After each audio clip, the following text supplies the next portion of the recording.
The night my life shattered, the air was crisp, smelling of late September leaves and the expensive Italian catering my mother had spent months curating.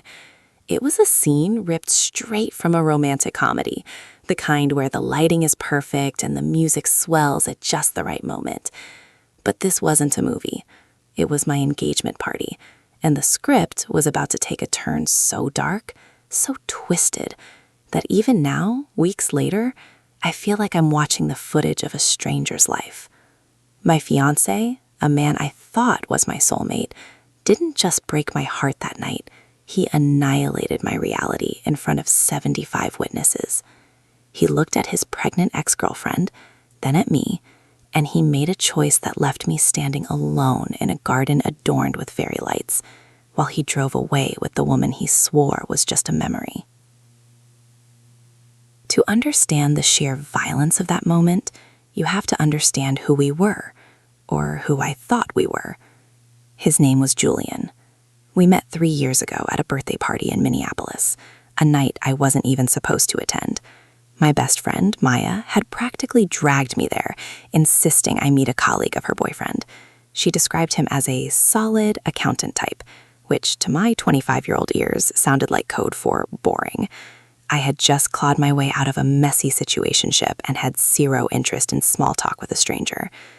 But Maya is a force of nature, and I found myself in a dress I didn't want to wear, hovering by the appetizer table, trying to make myself invisible. That's when Julian appeared. He reached for a pig in a blanket at the same moment I did, and instead of the awkward silence I expected, he cracked a joke about the absurdity of adult birthday parties. It wasn't a rehearsed line. It was self-deprecating and warm. We spent the next 3 hours on the balcony, ignoring the party inside, talking about everything and nothing.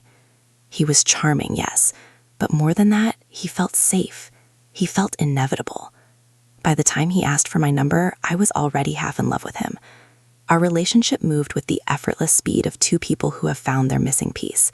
He met my parents within 4 months, I met his within 5. My family adored him. My father, a man who doesn't trust easily, called him a good man. My mother started planning our wedding in her head before we even hit the 1-year mark. And his family? They treated me like the daughter they never had. I knew about his past, of course. I knew about Serena. They had dated for nearly 4 years. Julian told me their breakup was amicable, a classic case of bad timing. He wanted the white picket fence, the marriage, the children. She wanted a career, freedom, and no strings. It was a sad story, but a clean one. I never questioned it because Julian never gave me a reason to. He spoke of her with a distant, resigned melancholy, like someone remembering a book he read years ago. There was no obsession, no late-night texts, no lingering shadows. 10 months ago, he proposed. He took me back to the restaurant where we had our 3rd date, got down on one knee between the appetizers and the entrees, and asked me to build a life with him. I cried, I said yes, I called my mother from the bathroom, shaking with joy. We were building a future. We had deposit checks written for a venue. We were looking at houses in the suburbs. I was happy, truly, deeply, naively happy. Then came the engagement party. My parents hosted it in their backyard, transforming the space into a wonderland of string lights and farm tables. Julian's parents flew in from Arizona. His sister Clara came from Denver with her husband and kids. My grandmother drove hours to be there. 75 people, all gathered to celebrate our love. The band was playing, the wine was flowing, and I was standing near the dessert table, laughing at something my cousin said. It was 8:30 p.m., the perfect moment. And then the atmosphere shifted. I felt it before I saw it, a ripple of silence spreading through the crowd near the side gate. Heads turned, whispers started, low and urgent. I saw Maya's face first. Her eyes went wide, her mouth opening in a silent gasp. She looked at me, then back at the gate. I turned, confused, expecting a late guest or a delivery. Instead, I saw her. I knew it was Serena immediately. I had seen photos on Julian's phone once, years ago, but nothing prepared me for the reality of her. She was breathtaking in a way that felt aggressive. Long, dark hair, flawless skin, standing there with an eerie stillness. But what froze the blood in my veins wasn't her beauty. It was the tight dress she wore, which did nothing to hide the undeniable swell of her stomach. She was pregnant. visibly, undeniably pregnant. For a second, my brain refused to process the image. I thought it was a prank. I thought maybe she was a relative I hadn't met. But then she spoke, and her voice carried across the yard with a clarity that silenced the band.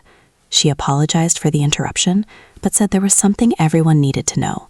She looked directly at me, then scanned the crowd until she found Julian. She announced that she and Julian had been seeing each other for the past year. She announced that the baby she was carrying was his. She announced that he had promised to leave me as soon as she was ready to be with him for real. Time didn't just stop, it disintegrated. I stood there, a statue in a white dress, waiting for Julian to laugh, to storm over there and tell this woman she was delusional. I waited for him to protect me. Julian emerged from the crowd, his face drained of color, looking like a man marching to the gallows. But there was no righteous anger in his eyes, only panic, pure, unadulterated panic. He rushed toward her, grabbing her arm, whispering frantically. She yanked her arm away, her voice rising to a shout. She wasn't hiding anymore, she declared. She reached into her designer bag and pulled out a sheaf of papers. Ultrasound photos. She held them up like trophies. Even from a distance, the layout was unmistakable. Julian's name was on them. "I have the texts," she shouted, addressing the stunned guests. "Hundreds of them. He told me he loves me. He told me he's only with her until I'm ready." My mother was at my side instantly, her grip on my arm the only thing keeping me upright. My father and brothers were moving across the lawn, a phalanx of fury, but everyone was paralyzed by the sheer spectacle of it. Serena looked at Julian, tears shimmering in her eyes, and issued an ultimatum that hung in the humid air like a guillotine blade. She told him she was ready now, ready for the marriage, the family, the life he had always begged her for. She asked him to choose. I looked at Julian.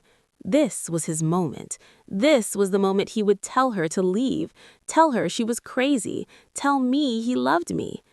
Instead, he started to weep. He looked at me, his face crumbling, and whimpered that he was sorry. He said he made a mistake. And then he delivered the fatal blow. He said he still loved her. He said he had never stopped loving her. He confessed in front of my grandmother, his parents, and 75 guests that our relationship had just been a waiting game, a pause button he pressed while he waited for Serena to come back. My father lunged. My brothers had to physically restrain him. My mother was sobbing. Julian's parents stood like stone pillars, unable to comprehend the monster their son had become. And Julian, he didn't fight for me. He didn't try to explain. He simply turned to Serena, who stood with her hand on her belly, a look of triumphant vindication on her face. He walked to her. He guided her to the gate. He got into her car, and he left. He drove away from our engagement party, leaving me standing in the wreckage of the life we were supposed to share. The drive home that night is a blur of passing streetlights and Maya's soft, angry cursing.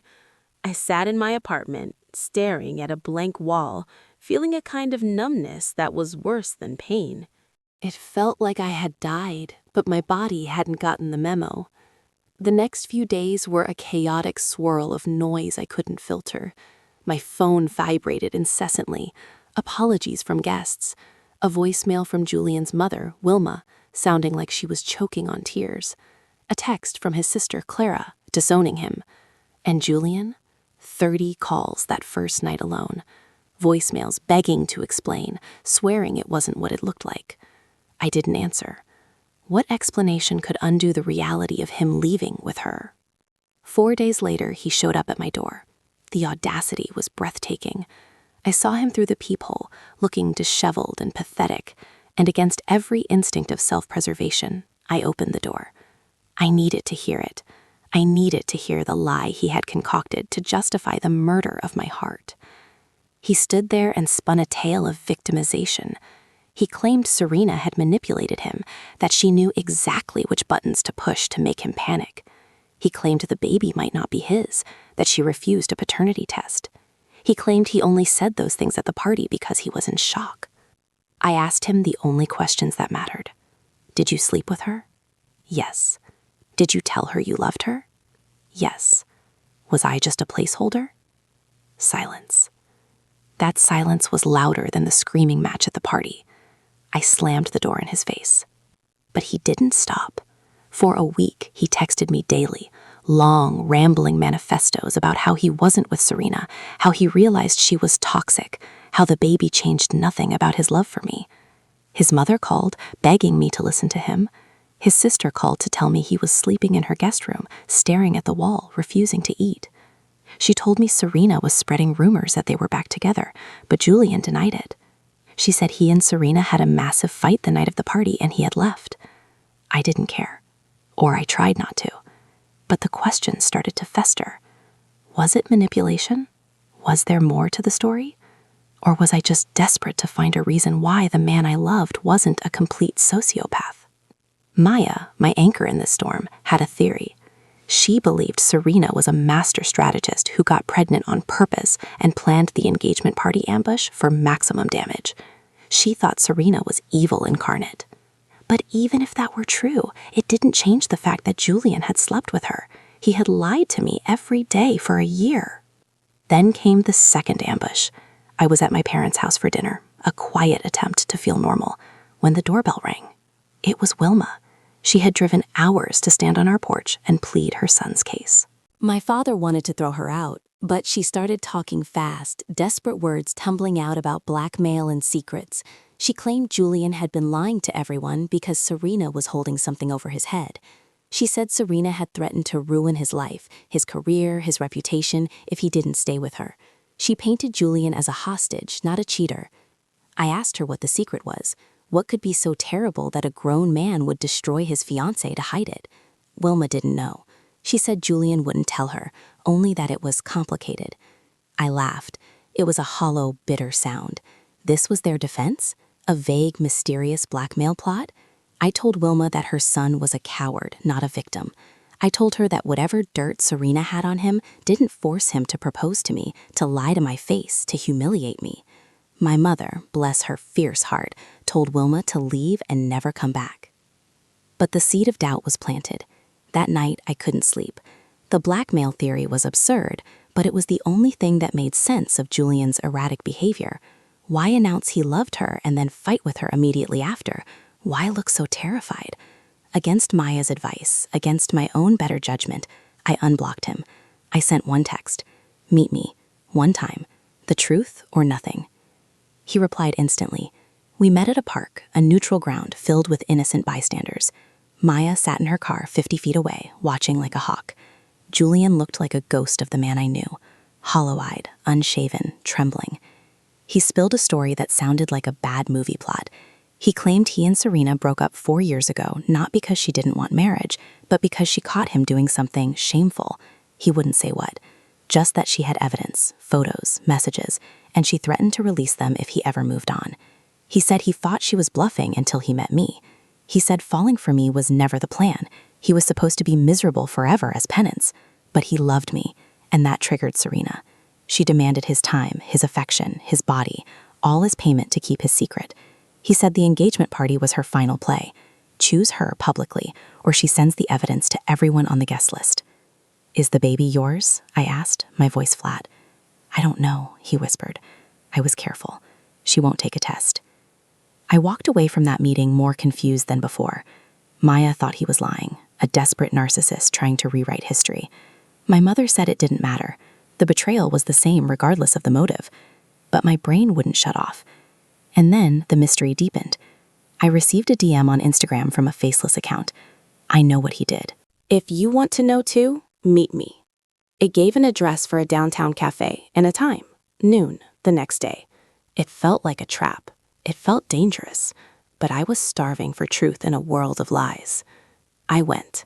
Maya came with me, sitting across the room with her laptop. I waited for 45 minutes. No one showed. I felt foolish, a girl chasing shadows. But while I was sitting in that cafe, the real game was being played at my apartment. My neighbor texted me that a woman had been standing at my door for an hour. By the time I raced home, she was gone, but taped to my door was an envelope.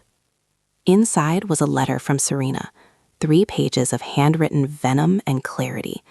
She wrote that she never meant for things to go this far, that she thought Julian would leave with her and they would ride off into the sunset. She admitted the blackmail was partly true, but exaggerated. She claimed Julian came to her willingly. She claimed the threats were just the excuse he used to assuage his guilt. And then she dropped the bomb that obliterated whatever sympathy I had left for Julian. She wrote that Julian had proposed to her 2 years ago, before he ever proposed to me. She said she turned him down and he started dating me to make her jealous. I was a pawn, a placeholder.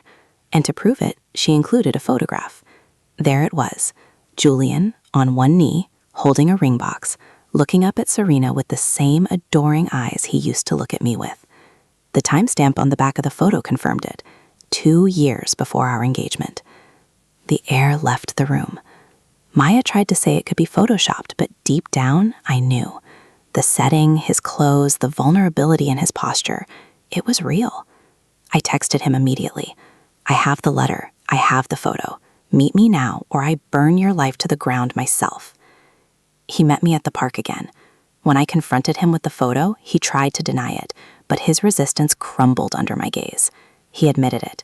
He admitted he proposed to her. He admitted that when she said no, he was devastated. He admitted that part of him had always wondered what if.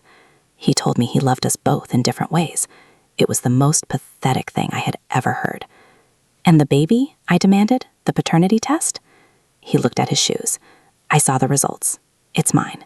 I lied because I didn't want you to know I was sure. As he spoke, his phone rang. He looked at the screen, panic flaring in his eyes. It was Serena. He answered, and I could hear her screaming, even without speakerphone. She knew he was with me. Her sister had seen us. She was hysterical. Julian started murmuring soothing nonsense, telling her he was just getting closure so they could move forward. Move forward, as if I were a loose end to be snipped off so the happy couple could proceed. Something inside me snapped. I snatched the phone from his hand. "Hello, Serena," I said, my voice icy calm. There was a beat of silence, and then she exploded. She called me desperate, pathetic, a woman who couldn't take a hint. She told me to get a life. "You didn't win," I cut her off. "You think you won a prize? You won a liar. You won a coward. You won a man who recycled his proposal speech on me because he was too lazy to write a new one for you." "You're lying," she spat. "Ask him," I said, looking Julian dead in the eye. "Ask him if the ring he gave me looked just like the one he tried to give you. Ask him if he promised you the world, just like he promised me." I shoved the phone back into Julian's chest. He looked terrified. He told me I was cruel, that I had set her off, that she was unstable. "I don't care," I said. "I don't care if she burns your house down. You destroyed my life. Consider us even." I walked away, trembling with adrenaline. I told him if he ever contacted me again, I would go to Serena and tell her every terrible thing he had said about her, how he called her toxic, manipulative, a burden. I left him standing there, a man whose house of cards had finally collapsed. But toxic people don't go quietly. 3 days later, Wilma and Julian were at my parents' door again. This time, there was no pleading, only panic. Wilma forced her way into the entryway, talking over my father's shouts.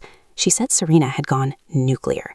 She had shown up at Julian's workplace, screaming about the affair, the pregnancy, the lies. She had told his bosses everything. Julian was suspended. His reputation was in tatters. "And why is this our problem?" my mother asked, crossing her arms. "Because you provoked her," Wilma shrieked.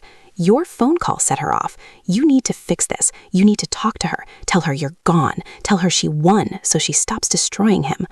I looked at Julian. He stood behind his mother, looking like a child waiting for his parents to clean up his mess. He had the gall to ask me to help him. He said Serena was jealous of me, that during their fights he had compared her to me, telling her she wasn't as kind, as loving, as good as I was. He had weaponized my memory to hurt her, and now he wanted me to soothe the beast he had created. My father had heard enough. "Get off my property," he growled, his voice low and dangerous. "If you aren't gone in 30 seconds, I'm calling the police." Julian looked at me one last time. "I loved you," he said, tears streaming down his face. "Losing you is the worst thing that ever happened to me." No, I said, my voice steady. The worst thing is that you never really had me, because the man I loved didn't exist. I closed the door. The sound of the latch clicking into place was the most satisfying sound I have ever heard. That was a week ago. The fallout has been spectacular. Clara tells me Julian has been fired. Ivy, Serena, is posting unhinged rants on social media, threatening to put a stranger's name on the birth certificate so Julian never sees the child. His parents are fighting, their marriage straining under the weight of their son's disgrace. His life is an implosion of his own making. My dad told me something last night that I'm trying to hold on to. He said, "Some men go through life collecting options because they're too cowardly to make a choice. You didn't lose a husband, Elena. You dodged a bullet the size of a cannonball. You dodged a lifetime of being someone's backup plan." I'm still grieving. I'm grieving the future I thought I had. I'm grieving the trust I lost. But as I sit here, writing this out, I realize I'm also breathing. I'm free. I'm not waiting for the other shoe to drop anymore, because the entire shoe rack has already fallen over. To everyone reading this, if you have a feeling in your gut that you aren't the priority, listen to it. If the story of his ex sounds too rehearsed, too clean, question it. And if you ever find yourself standing in a garden while the person you love chooses someone else, don't wait for an explanation. Get in your car and drive. Because the truth isn't just that he lied. The truth is, you deserve to be the only choice, not just the safe one. Don't let anyone treat you like a placeholder in your own life. If you've ever felt like the second option, or if you've survived a betrayal that nearly broke you, you need to know you aren't alone. Subscribe to this channel, like this video, and share this story. Let's build a community where we remind each other of our worth. Hit that notification bell so you never miss a story, because sometimes the only way to heal is to witness the truth together. You are worth more than being someone's what if. Never forget that.